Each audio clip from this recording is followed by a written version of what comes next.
Hello and welcome, Pokemon fans. There are those who call me Bard Breaker, and it's time for another Pokemon Challenge run. Last time out on Bard Breaker Z, we had a pretty easy time beating Pokemon White with just a Tropius, though it was a long grind with battles that really weren't that hard, but it just took a lot of levels to get there. This week, let's do one that I'm sure will entail both long grinding and hard battles.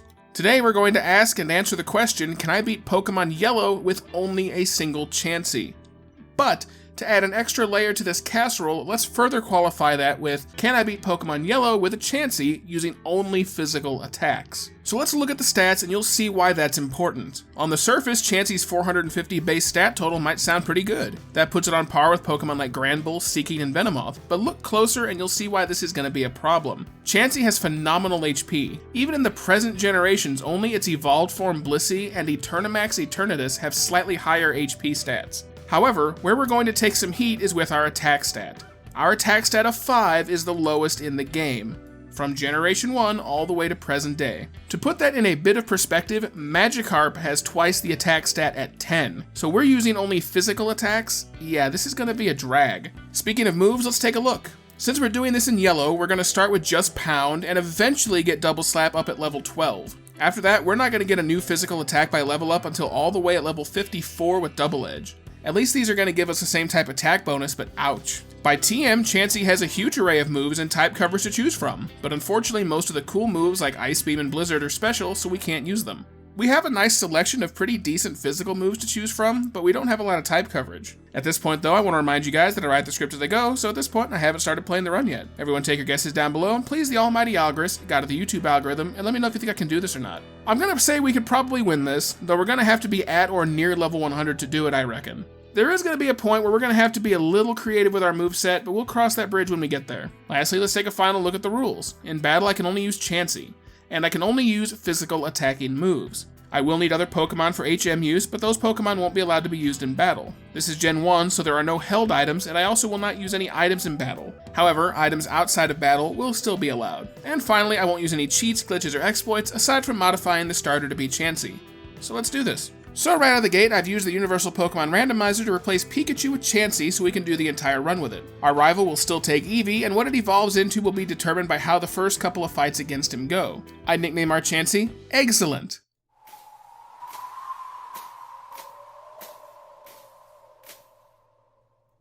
And now speaking of fights, it's time for the first fight against our rival Tim.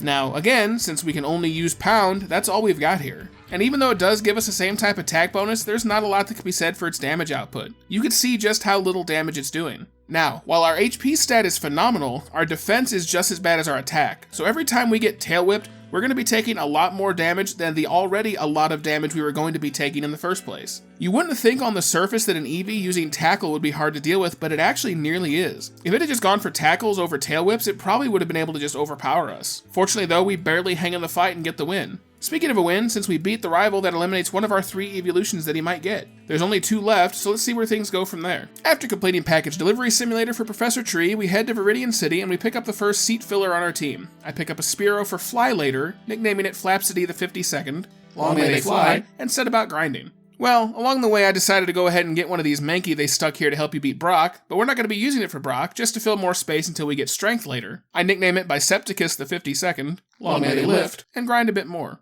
Once I reach level 10, I feel it's as good a time as any to take on the technically optional rival fight west of Viridian City. And again, not a lot of strategy here. We can literally only use Pound over and over again. We do get leered at a couple of times by his bird, but other than that, we hang in the fight reasonably well against his Flapsity wannabe. Next we have to deal with his Eevee, which unfortunately starts to use Sand Attack, which chunks our accuracy. We start missing and it starts hitting tackles. Never a great combination, but thanks to some remarkable critical hit luck this fight, we actually managed to pull the win out and secure the day. With this win, we can now guarantee what the rival's Eevee will evolve into later. Do you know what it's going to be? So at this point, we make a quick jaunt through Viridian Forest and make our first attempt at Brock at level 14. It takes quite a while, but we're able to pound through the Geodude, but we just can't get it done against Onix. We were remarkably better than I thought we would be though, so I think with just a few more levels, this is going to be doable.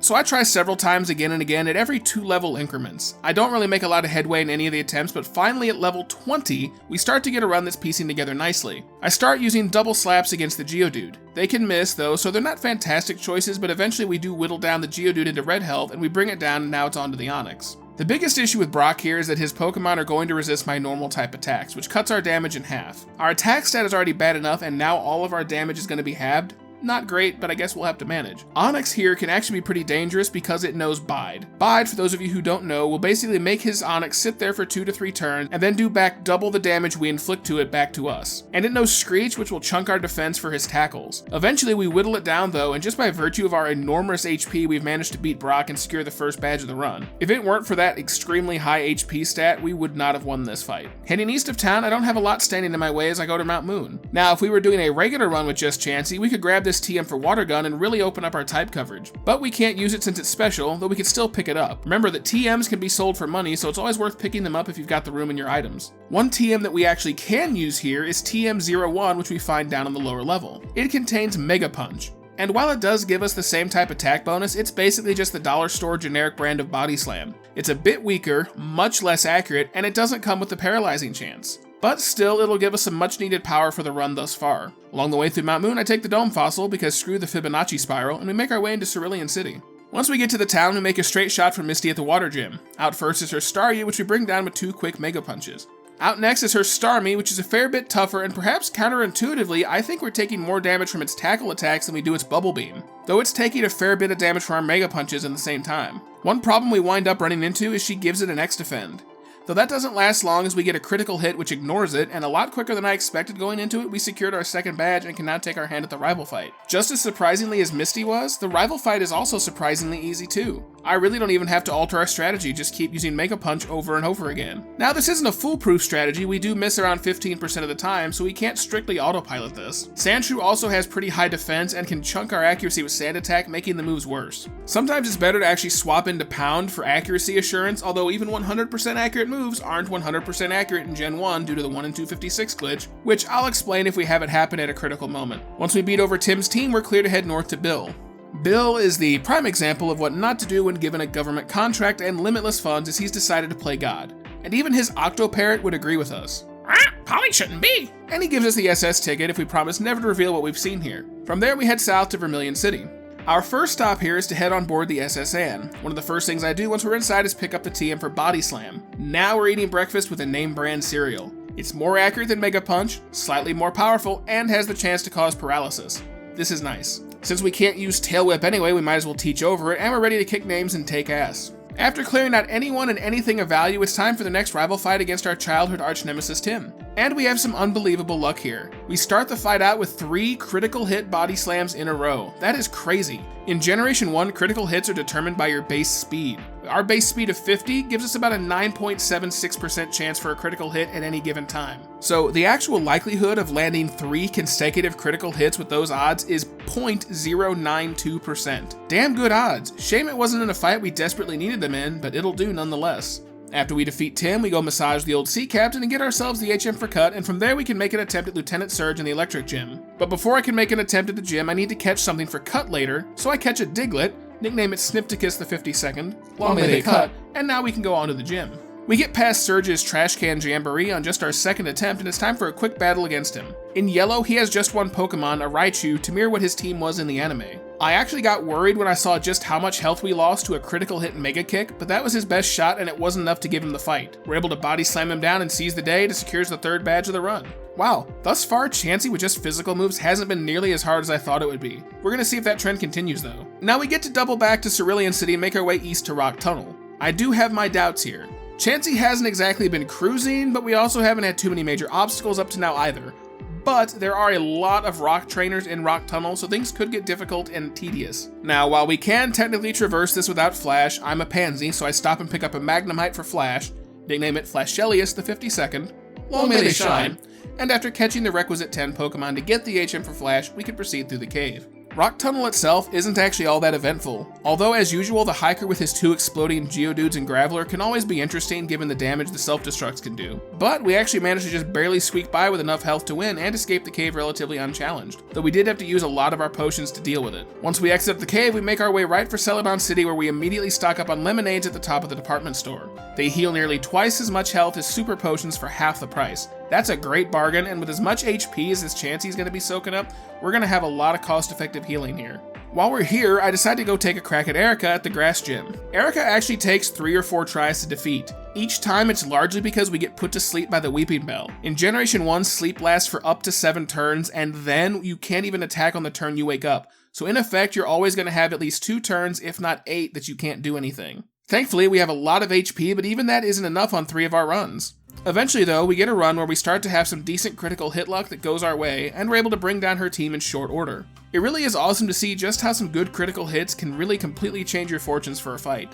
Moving on, while we're here in Celadon, it's also time to take out the local crime syndicate of Team Evil. They've taken refuge under the local gambling and snack shack, so we have to run them out of Dodge. Once we fjord our way over the river of Twisty Magoos in the basement, we have at the boss man of Team Rocket, Giovanni. And he's not what you'd call difficult, though he does take a bit longer than normal in my runs. We can only use normal moves at this point, which are resisted. So it's really just a slog of using Body Slam and Mega Punch over and over until we knock his team out.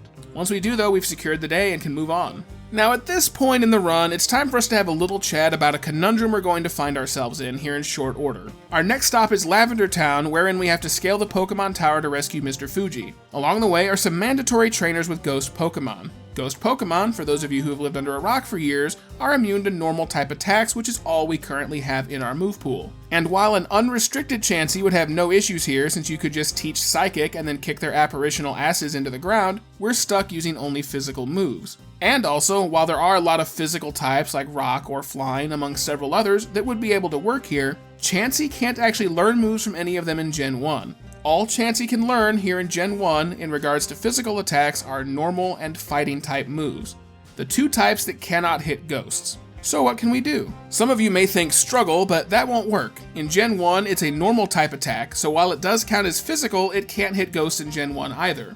So we have to do something else.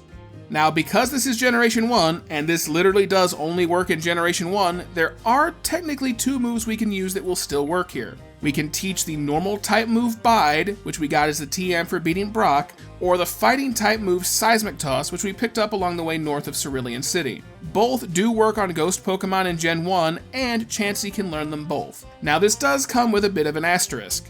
While they are technically physical moves, meaning we haven't broken any of our rules, they do actually break the spirit of the run as they both ignore Chansey's attack stat and instead deal a set amount of damage. For Seismic Toss, it's equal to your current level, and for Bide, like I said earlier, it will inflict back double whatever damage you take for the 2 to 3 idle turns. Ultimately, I choose to use Seismic Toss for the guarantee of being able to attack instead of Bide, which if you don't take damage, you've just wasted your turn. Again, since these are both technically physical moves, we have not broken any rules. However, these do go against the spirit of the run. Anytime you have to use that qualifier technically, I think you're breaking the spirit if nothing else. But there's literally no other way to get past Ghost Pokemon in Generation 1 with a Chansey and using only physical moves. The only other option would be to cheat outright and use a special move. This way we're at least covered. So once we get to the tower, first up is time for the rival fight against Tower Tim. No need to worry though, as he's an easy sweep with Body Slam and Pound. Though it is worth noting that despite how high level we are, we still aren't one-shotting his entire team with Body Slam, despite the same type attack bonus. I think that really does just go to show you how low attack we have to work with here. But all things aside, we're still able to walk over his team without too much incident. In reward of our trek up Lavender Tower, we rescue this old dude, Mr. Fuji Shoes, who gives us a Poke-Flute for our trouble. With the flute in hand, we can make our way south to Fuchsia City and take on the Fuchsia City gym leader and man deciding the proper amount of cyanide to put in his cyanide casserole, Koga. And unfortunately, we're not quite ready just yet. I try a couple of attempts at Koga, but we just don't have what it takes yet. We're gonna have to come back with just a few more levels in our egg pouch. Case in point, just a couple levels higher and I have a much easier time. This time we're able to sweep through his team with a series of body slams. Unlike in Red and Blue, where he has a series of self-destructing gas bladders, here in Yellow he's changed his approach completely and settled on bugs as his weapon of choice. All the better to body slam you with, my dear. Now while we're down in Fuchsia City, I take the time to go visit the Safari Zone and do a little obligatory scavenger hunting. Along the way, we come face to face with ourselves. Well, my, aren't you a tall drink of moo-moo milk? What brings you to this part of Kanto? Delivering eggs, you say? Well, that sounds exciting. Wait, don't go. Well, that was over easy, wasn't it? In any case, while we're here, we grab the gold teeth for the warden and get the HM for Surf. We'll need something to use with it, so I go fish up a Tentacool, nickname it Aquades that 52nd, long may they swim. And now we're ready to heat things up with a trip to Cinnabar Island. Once there, we meander through the abandoned mansion and recover Blaine's lost key. Gotta say, it's not really super secret if you just leave it lying right out here in the open every time. In any case, once we've got the key, we take on Blaine at the fire gym, and we don't have all that much trouble. Chansey actually has pretty solid special defense, so the fire moves don't do a ton of damage to us. And though our attack stat isn't the best, with double edge we can do passable damage and our HP is so high we don't have a lot of concern with recoil. Even his Arcanine doesn't stand up to us. And that's a good thing because his Fire Blast really could cook this egg. Now though, we have 2 gyms left to go, the first one being Sabrina and the Psychic Gym. Before I do that though, I finally go get the TM I've been saving up for, TM15 Hyper Beam. Since this is before the physical special split, it's a normal move, so unlike in later gens, it's just a physical move here. And because it's normal, it will give us the same type attack bonus, giving us the strongest move we can use. Plus, because this is Gen 1, Hyper Beam is even more broken than all that, since if it misses or knocks out the target, we don't have to wait a turn to recharge. This is going to be awesome moving forward. So first up with our new move in tow is our battle against Silphco rival and 5-0 moniker recipient Tim. And even though the Hyper Beam being same type attack bonus and our level gap, we're not one-shotting his Sandshrew. We can't just close our eyes and autopilot this, there is still some element of attention we have to pay. You can see later too, we can't one-shot the Cloyster with it either. In fact, Cloyster hangs out even longer thanks to some heals, and it takes a fair bit of work to deal with it. Now granted, Cloyster does have the highest defense in the game, but still, there's always an answer to everything. And setting Cloyster aside, we finally get to see what our rival's Eevee will become, and it turns out to be a Jolteon. A+ to all of you who knew what it would be without cheating, and that goes down just as easily as the rest of his team. Speaking of going down easy, we make our way to the top floor to deal with Giovanni, and we don't have any issues whatsoever. We Hyper Beam down his first 2 combatants before facing a little bit of resistance from Rhyhorn with its rock typing, but even that can't keep us down and we finish the fight just as quickly as it began, paving the way for us to face off against Sabrina.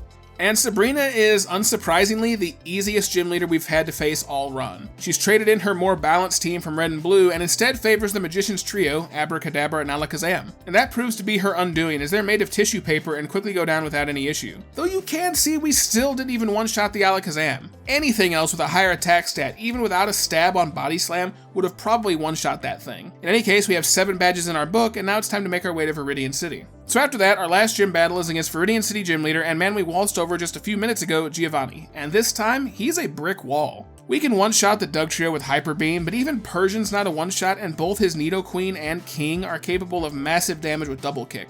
I don't have a lot of answers here. We're nearly 20 levels higher than them, but we just can't make it past. There's nothing else I can really teach here that would be more effective. Lots of normal moves like Tri-Attack and Egg Bomb that just aren't worth learning. We're gonna have to level up, that's all there is to say here, and it really does feel weird saying that at level 70, but here we are. Again, this is just because we're using physical only moves. If we were doing any moves we wanted, we could just use Bubble Beam and get past this guy in 1 second. I try again 3 levels higher at 73, and though I can get to his Rhydon this time, I just don't do any damage to speak of. He's gonna be rough. Time to grind again. After making several attempts at the next subsequent levels, I don't have a lot of luck until we finally reach level 78 and get a run that actually starts to go fairly well. Dugtrio is an easy one-shot with Hyper Beam. Persian, the somehow evolved but still can't speak English form of Meowth, is second and goes down to Hyper Beam as well. Out next are some beefy Pokemon that can do some significant damage to us with Double Kick, so we have to take charge early with Body Slam, hoping for a paralysis to give us a slight edge. It also does help that Giovanni likes to go for moves like Fissure, which in Gen 1 can only hit their target if the user is faster, which he isn't. Ultimately, we make our way to the Rhydon, and you can see how hard that Rhino skin really is, but even still, we managed to just finally squeak out a victory we need and secure the final badge of the run. It's been a long time since we needed to grind for Giovanni. With that win, though, we can now proceed to the Elite Four. Well, rather, before we can do that, we have to walk over our rival one last time outside of Viridian City. And though the fight starts out alright, we wind up hit with an innocuous Leech Seed from the Execute, and, well, it would be innocuous if we weren't a Chansey. Because next out is Cloyster, and look at how much bloody damage this Leech Seed is doing. Look at how much health that Cloyster is getting back. It already has the highest defense stat in the game, so we can barely touch it, and whatever damage we're doing to it is getting healed by the Leech Seed. Alright, new plan. So I fly back to Celadon City and pick up TM17, the fighting move Submission. I decided to delete Double Edge since it's only 100 base power in Gen 1, and I think Body Slam is better given it can cause paralysis. Submission is only 80% accurate, but it should give us something super effective for that Cloyster and any rock Pokemon we have to face moving forward. It does inflict recoil damage, but again, with all the HP we have to spare, we'll be fine. Or not. Alright then, let's try this again. If we can avoid Leech Seed, we might have a chance. And yeah, would you look at that, on our very next attempt, we get a critical hit one-shot knockout on Execute, which allows us to move on to the Cloyster without any Leech Seed to heal it. And after a few Body Slams, which I actually think are doing more than Submission for some reason, we knock out the Cloyster and the Jolteon to win the fight. After that, Victory Road is not all that eventful, and we find our way to the Pokemon League at level 81. Ice Trainer Lorelei is up first, and to get us started with Dugong, we start in with submissions. Really, the Dugong doesn't do much, it just puts itself to sleep right away, allowing us a free knockout. She too has a Cloyster, and it's out next, and this is a bit of a stall fest. Again, I find that Body Slam really does look like it's doing more damage, it's also more accurate and can paralyze, so I start favoring that over Submission, and after some time wasting back and forth, we bring down the Cloister. Slowbro is next, and this thing is nearly as tanky as the damn Cloister, which I guess should be expected considering it basically has one hanging off its ass. It gets even tankier when it starts using withdrawals, so once it's within range, I push for Hyper Beam for the knockout. Since we don't need to recharge, I can immediately attack the Jinx. I don't quite one-shot the thing, again speaking to Chansey's low attack stat, but it misses double slap and we get the knockout. Last out is Lapras, and after Submission just to see what happens, we start going tit for tat against it with Body Slams. Eventually she tries to Potion Stall, but it's not enough and we Hyper Beam for the win and secure the first rung of the Elite Four ladder.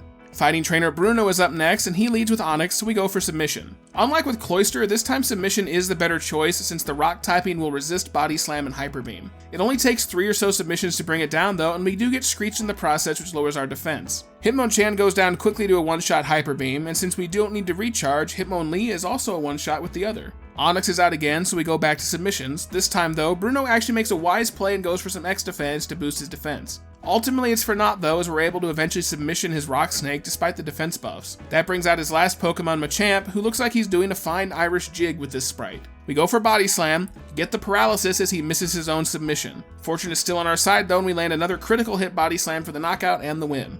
Ghost Trainer Agatha is next, and you'll note that this is why I've kept Seismic Toss all run, despite literally not using it a single time since Lavender Tower, to avoid breaking the spirit of the run as much as possible. And you can see here, it pretty much mops the floor with her ghosts. You'll see I even swap back to Body Slam for Golbat and Arbok just to preserve as much integrity as we can. Even still, the Agatha lottery, as J-Rose would say, isn't entirely a walk in the park. We do get confused, and at one point against the second Gengar, not only are we put to sleep, we're confused again and have a special drop from Psychic. Now that doesn't hurt our attack damage at all, but it does mean Psychic will do more damage to us this fight. Eventually though, as you could probably guess, our move doing a guaranteed 82 damage per turn makes quick work of her ghost, and it's on to Dragon Trainer Lance. And really, this fight just starts out terrible. There's no attack drop with Gyarados in this generation thanks to there not being abilities. God, that gives me anxiety for this in later gens. But as if to make up for the fact that there's no Intimidate, it hits us way harder than I thought it would with a critical hit Hyper Beam. We actually don't wind up having a ton of trouble with Gyarados since it needs to recharge from that, and we bring it down. His subsequent Dragonairs aren't too much of an issue either, though they too try their darndest to hit with Hyper Beam.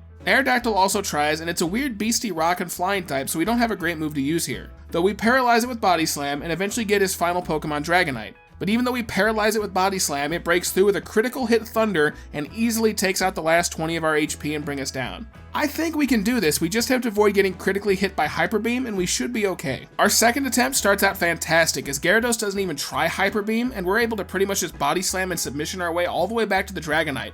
But as if to mock me, this time we get hit by a critical hit Hyper Beam from the Dragonite at the end of the fight, instead of the Gyarados at the beginning. That cost us the match again. Alright, take 3. Now, take 3 doesn't start out great either, as we get a Gen 1 miss and miss our 100% accurate Body Slam before rallying to wind up Body Slamming down his Gyarados. Now, quick pause here for those wondering, like I mentioned earlier, in Gen 1, all moves, even 100% accurate ones, have a 1 in 256 chance to miss. This is due to how the game calculates accuracy. I believe in Gen 1 the only move that is unaffected by this glitch is Swift, since it completely bypasses the RNG check to go for accuracy. Some might say that Bide also doesn't miss. I know it does. In my first video against Muck, it missed. Anyway, back to the match. Once we Body Slam past his Dragonairs, we start taking big damage against the Aerodactyl before we can bring it down. Now, I'm not really encouraged by our health here against his last Dragonite as we tank a Blizzard, but we get another Body Slam paralysis, it stays paralyzed, and we go for a Hail Mary Hyper Beam to knock it out and win the match.